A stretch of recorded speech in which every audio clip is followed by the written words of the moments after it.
Seja muito bem-vindo, senhor X, senhora X. Pessoal, estou dentro de um ambiente de aprendizado virtual da IBM, dentro do curso de Fundamentos de Segurança Cibernética. É totalmente gratuito e o link vai ficar aqui na descrição para quem quiser conhecer, não só sobre esse curso que envolve segurança da informação, segurança cibernética, mas outros cursos também, inclusive cursos sobre inteligência artificial. Grupos de atores de ameaça. Esse é o tópico e é vital, né, para qualquer tipo de negócio que tem aí seus sistemas, né, na internet funcionando, entender sobre grupos de atores de ameaça.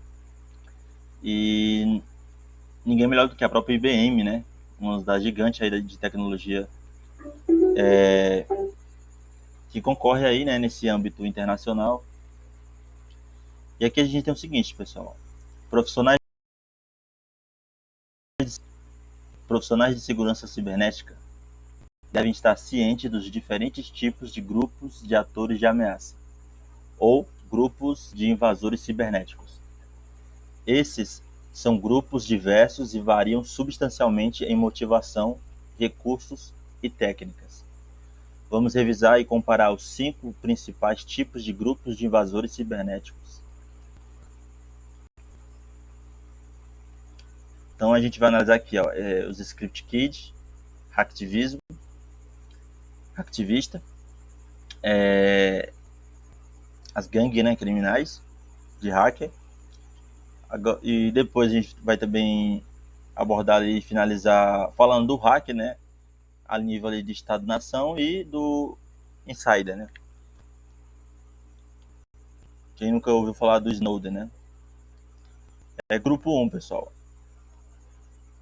Então, o Script Kid. O primeiro grupo é menos avançado. O Script Kid.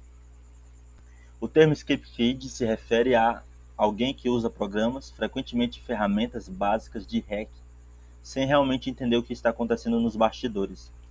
Eles podem exibir um entendimento básico de rede e programação, mas carecem de habilidades técnicas, bem como paciência ou intenção estratégica. Aí aqui vai trazer um resumo sobre esse ator de ameaça. Na prática, esse grupo demográfico é composto principalmente por adolescentes ou jovens adultos, que aprendem por meio de fóruns, vídeos e experimentação. Para muitos, as principais motivações para seus esforços de hack são reputação, status aos olhos da comunidade de hack. Entretanto, entretenimento ou resolver rancores. Do ponto de vista de recursos, os Script Kids contam com ferramentas de teste de penetração prontas para o uso e exploits disponíveis publicamente. Na maioria dos casos, eles são muito subfinanciados. Eles tendem a exibir pouco conhecimento do ofício, além de proxies básicos ou contas descartáveis. Do ponto de vista defensivo, as organizações devem garantir que seu cronograma de patches seja eficaz. Se um exploit fácil for desenvolvido, é muito provável que ele seja implantado em algum momento. As defesas devem ser suficientes para garantir que outro alvo pareça mais fácil, o que deve ser um impedimento suficiente. E aí que vai traçar um perfil do Script Kid, né? Quem são eles? Na grande maioria, né, indivíduos autodidatas, geralmente adolescentes. Qual o objetivo deles? Procuram melhorar sua reputação ou então eles fazem ataque por diversão. Qual os recursos que eles têm? Pouco financiamento, pouco ou nenhuma experiência técnica e assistência, pode usar ferramentas gratuitas escritas por outros. Como você se protege contra eles? É bem importante esse ponto aqui. Garantir que o cronograma de aplicação de patches seja eficaz e que as defesas básicas do perímetro estejam atualizadas. Isso já é o suficiente para manter esse tipo de ator de ameaça distante ou no controle.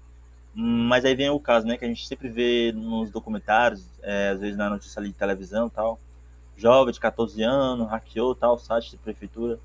E aí entra a questão, né, será que é o indivíduo que tem essa capacidade toda, ou é simplesmente problema de má gestão, né, de infraestrutura de TI, gestão de segurança da informação desses órgãos? Então tem que ver isso, né, pessoal? Então vamos aqui para o segundo grupo, hacktivista. O segundo grupo é o hacktivista. Hacktivista é um termo que combina hacker e ativista. Hacktivista busca uma mudança política ou econômica e usarão o hack para alcançá-la. Resumo: o principal atributo definido dos hacktivistas é que eles são movidos por razões ideológicas. O grupo de pessoas que compõem os grupos hacktivistas varia muito. Como o grupo de Script Kids, eles são cheios de amadores e impressionáveis, mas quando as causas se alinham em uma questão altamente atual, eles são acompanhados por membros mais experientes dentro da comunidade de segurança. As motivações dos grupos hacktivistas são definidas por seus objetivos, que variam. Envolve apoiar uma causa na qual os indivíduos acreditam. Isso pode ser um lado no conflito do Oriente Médio, por exemplo, atividades políticas e assim por diante. O exemplo mais famoso desse grupo seria o coletivo de hack chamado Anonymous. Quem nunca ouviu falar, né, pessoal? Anonymous. Anonymous é um grupo hacktivista internacional descentralizado que é conhecido por ataques cibernéticos contra vários governos, instituições governamentais e agências governamentais e corporações. Hacktivistas usam uma variedade de ferramentas básicas que podem ser muito eficazes quando feitas em escala. Programas de negação de serviço, DOS, são um exemplo notável nessa área. Embora um único scriptkit represente pouca ameaça, centenas de ataques paralelos podem ser significativamente mais desafiadores de lidar. Como organizações ser astuto é muito importante. Se uma organização opera negócios em uma área sensível, por exemplo, testes em animais, causas políticas, então é possível que ela sofra um ataque sustentado de hacktivistas em algum momento. Ter boas defesas não será suficiente para deter todos os ataques, então as organizações devem planejar métodos para lidar com um ataque sustentado. Também está toda essa questão de políticas, né, de segurança, de melhor gestão de governança e segurança de identidades e perfil, né? Traçar aqui esse perfil do hacktivista. Quem são eles? Eles são idealistas, motivados, formam coligações soltas. O objetivo deles é querer provocar algum tipo de mudança. Os recursos que eles têm, eles operam em escala, com ferramentas variadas e o maior atributo é o tamanho. Esse é o maior, é o pulo do gato aqui, né? E como a gente pode se proteger contra eles? Garantir que as defesas possam lidar com um ataque disruptivo prolongado.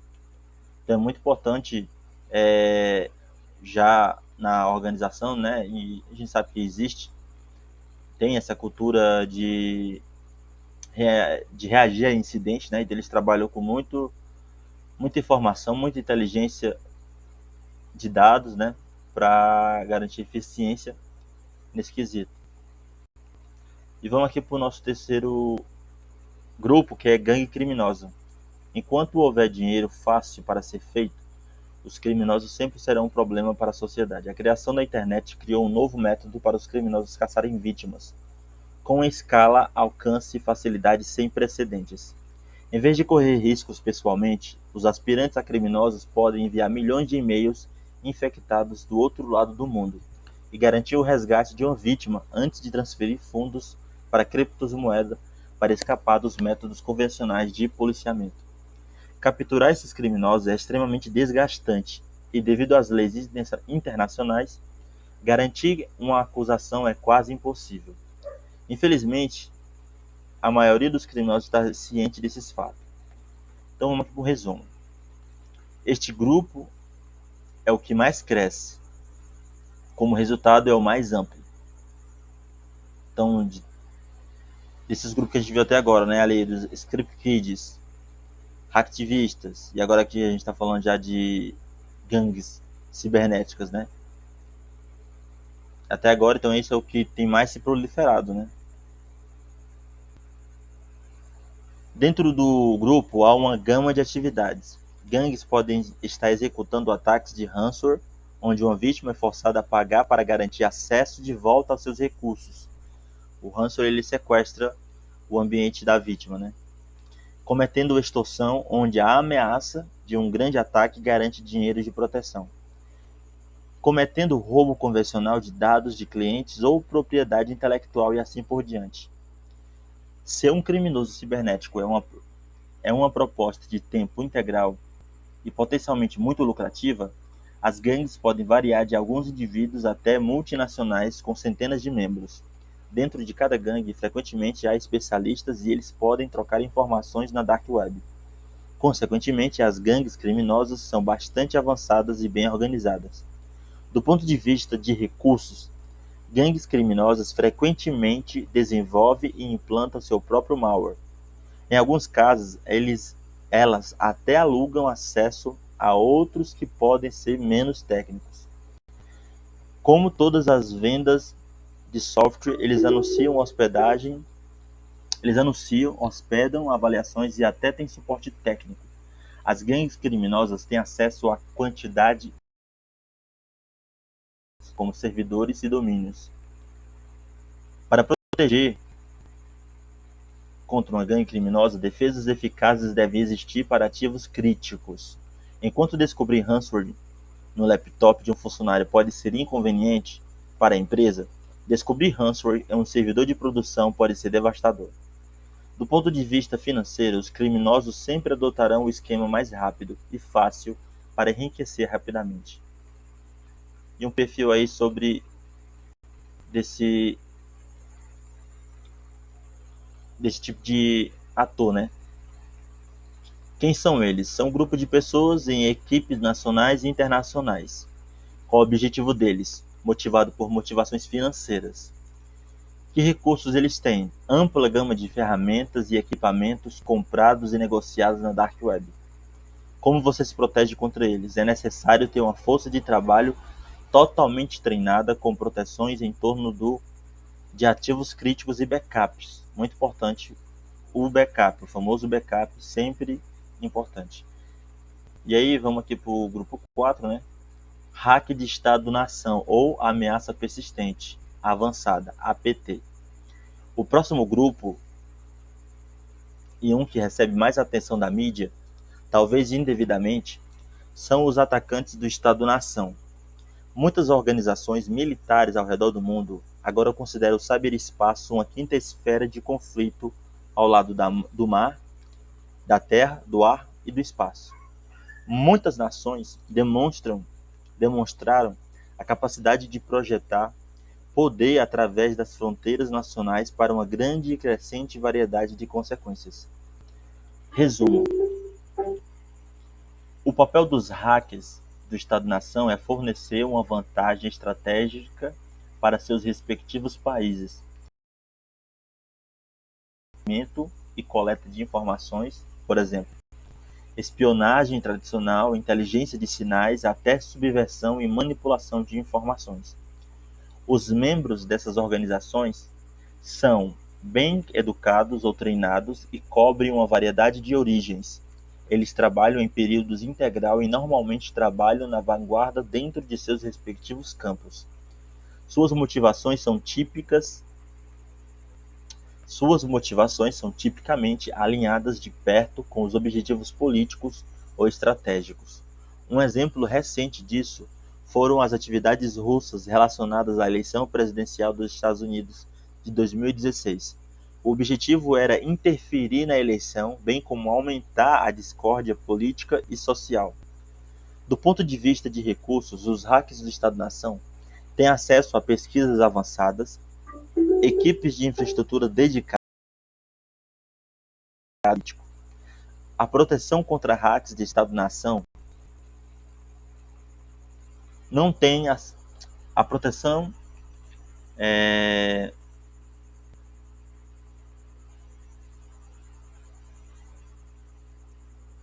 Tô bem perdendo aqui, galera.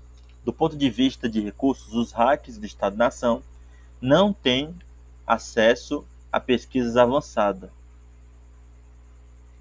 Não tem, acabei confundindo aqui de novo. Ó. Mas do ponto de vista de recursos, os hackers do Estado-nação, esse tipo de ator, eles têm acesso a pesquisas avançadas, equipes de infraestrutura dedicadas e tremendo apoio político. A proteção contra hacks de Estado-nação determinados é tremendamente desafiadora para organizações. Fazer isso efetivamente requer defesas de segurança totalmente capazes e coordenadas. Perfil de um hack de Estado-nação. Quem são eles? São especialistas altamente treinados e educados. Qual é o objetivo deles? Eles seguem planos estratégicos e plurianuais em uma ampla gama de questões. Os recursos que eles têm: um orçamento muito grande, ferramentas de ponta e pesquisa de ponta. Como a gente consegue se proteger deles? Incrivelmente difícil. Precisa de defesas totalmente coordenadas em todos os aspectos da organização. Pessoal. E por último aqui, para finalizar o nosso vídeo, né? Insider. Insider malicioso. O último grupo, que é, sem dúvida, o mais preocupante, é o do insider malicioso. O insider se refere a um membro dentro de uma organização que, intencionalmente ou não, age contra ela. Resumo. Pessoas mal intencionadas podem começar uma mentalidade negativa dentro de uma organização ou ficar ressentida depois de um tempo. As motivações variam muito e podem cobrir quase tudo, com interesses financeiros e amargura, sendo dois dos mais comuns. Em outros casos, notoriedade ou fama podem ser motivadores.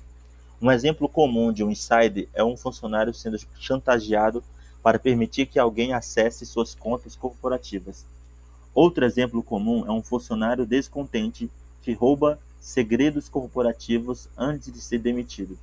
Talvez o ataque interno mais famoso de todos os tempos tenha sido Edward Snowden, que roubou uma grande quantidade de arquivos da Agência de Segurança Nacional, NSA, dos Estados Unidos antes de entregá-las aos WikiLeaks. Inside. Geralmente não confiam em habilidades técnicas para executar seus ataques, enquanto alguns podem fazer shoulder surf ou usar engenharia social para obter acesso a outros. Normalmente eles usam seu próprio acesso e permissões corporativas. A defesa contra insiders é melhor alcançada por meio de verificação de funcionários, gestão eficaz e então controles técnicos. Recorrer a controles técnicos é frequentemente visto como uma carta de saída livre da prisão. Para muitas empresas, frequentemente falha porque você não está, afinal, tentando impedir os usuários que são extremamente familiarizados com o sistema.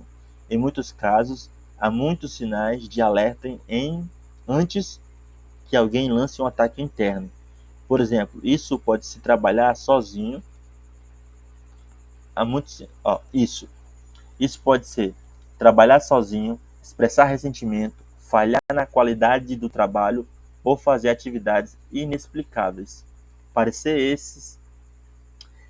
esses sinais é muito importante, né? Então, tem que ficar ligado ali quando você que está ouvindo esse vídeo talvez está vindo para cá, né, por conta da Sofinish, né, no qual eu também vou apresentar esse vídeo que é muito importante sobre a questão de entender atores de ameaça. E às vezes o indivíduo lá que vai causar esse prejuízo, ele nem tem essa habilidade toda em relação a isso, mas aí ele tem um acesso, um privilégio, e que talvez muitas das vezes não deveria ter, né? Devia ser dado muito mais de forma restritiva, né? Essas permissões. Então, o perfil do insider. Quem são eles, né? Membros de equipe que trabalham contra os interesses da própria organização, deliberada ou acidentalmente. Qual o objetivo deles? Buscar vingança ou ter motivos financeiros? Que recursos eles têm? Não é necessário orçamento ou recursos. eles usam o acesso concedido para fazer toda essa maldade aí, né? Como você se protege contra eles? Monitore a equipe cuidadosamente e garanta que a cultura da organização seja eficaz para evitar problemas. Nota: às vezes, essas descrições dos tipos de invasores cibernéticos nem sempre são precisas.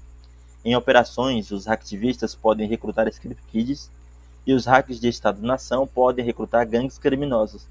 Além disso, alguns invasores cibernéticos disfarçaram seu trabalho para parecerem menos avançados do que são.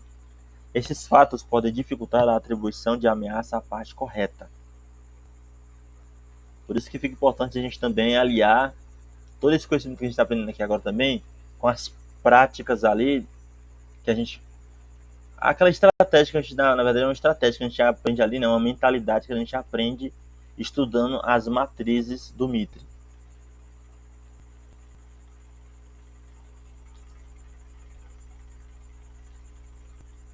E é isso, pessoal, viu?